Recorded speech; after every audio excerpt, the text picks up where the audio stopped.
റാന്നിയിലെ LDF സ്ഥാനാർത്ഥി പ്രമോദ് നാരായണനാണ് 24 ഉള്ളത്. അപ്പോൾ ആദ്യമൊക്കെ വലിയ ആത്മവിശ്വാസം. റാന്നിയിലെ ഇപ്പോഴത്തെ ഒരു പ്രതീതി എന്താണ്? ഒരു ടൈറ്റ് കോമ്പറ്റീഷൻ ഉണ്ടോ? ഒരു സ്ഥാനാർത്ഥി എന്ന തരത്തിൽ തെരഞ്ഞെടുപ്പിനെ കുറിച്ച് വിലയിരുത്തുമ്പോൾ സാധാരണ നമുക്ക് ഒരു അമിത ആത്മവിശ്വാസം പ്രകടിപ്പിക്കാൻ പാടില്ല. പക്ഷേ നിങ്ങൾക്ക് മനസ്സിലാകുന്നൊരു പൾസ് ഉണ്ടല്ലോ.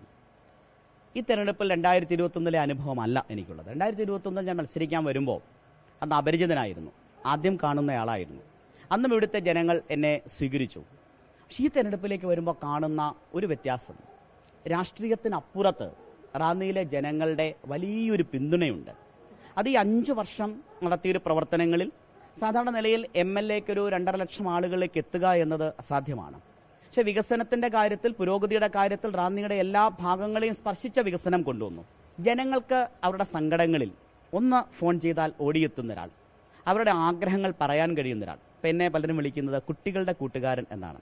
ആളുകൾ ഇപ്പോൾ ഒരു ടാഗ് ലൈൻ തന്നെയുണ്ട്, കുഞ്ഞായ MLA കുഞ്ഞുങ്ങളുടെ കൂട്ടുകാരനാണ് എന്ന്.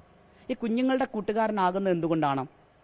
നമ്മൾ അവരോട്, കുഞ്ഞുങ്ങളോട്, എല്ലാവരോടും, കുഞ്ഞുങ്ങളോട്, തലമുതിർന്നവരോട് എല്ലാം അവരുടെ ഒരു കുടുംബാംഗമായി മാറിയിട്ടുണ്ട്.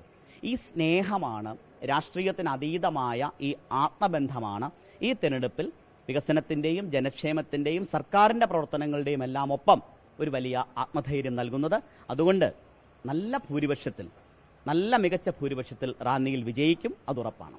മറ്റൊരു കാര്യം, ഈ പറയുന്ന ശബരിമല സ്വർണ്ണക്കുള്ള അടക്കമുള്ള വിഷയങ്ങൾ ഇവിടെ UDF വലിയ തരത്തിൽ പ്രചരണായുധമാക്കുന്നുണ്ട്. NDA സ്ഥാനാർത്ഥി പറയുന്നത് ശബരിമല ഒന്നും ബാധിക്കില്ല, പക്ഷേ ശബരിമല ഞങ്ങൾ അത് ജനങ്ങളിലേക്ക് എത്തിക്കുമെന്ന് പറയുന്നുണ്ട്. LDF ക്യാമ്പിന് അങ്ങനെ ഏതെങ്കിലും തരത്തിലുള്ള ആശങ്കയുണ്ടോ? ശബരിമല വിഷയം തിരിച്ചടിയാകുമെന്നാ? LDFന് എന്തിനാണ് ആശങ്ക വരുന്നത്? അത് തിരിച്ചടിയാകേണ്ട ഒരു കാര്യവുമില്ലല്ലോ. അക്കാര്യത്തിൽ ശരിയായ നിലപാടാണ് സർക്കാർ എടുത്തിട്ടുള്ളത്.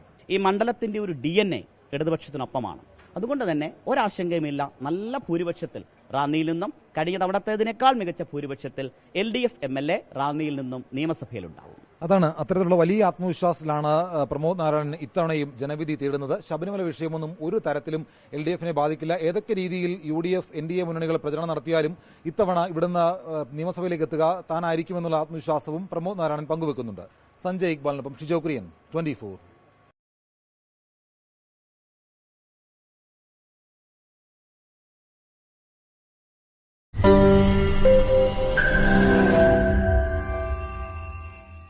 ലോകത്തെവിടെയായാലും ഏത് സമയത്തും 24 വാർത്തകളും ഓഗ്മെന്റഡ് റിയാലിറ്റി പാക്കേജുകളും എക്സ്പ്ലെയിനറുകളും വിശദമായി കാണാൻ ഞങ്ങളുടെ YouTube ചാനൽ നിങ്ങൾക്ക് സബ്സ്ക്രൈബ് ചെയ്യാം.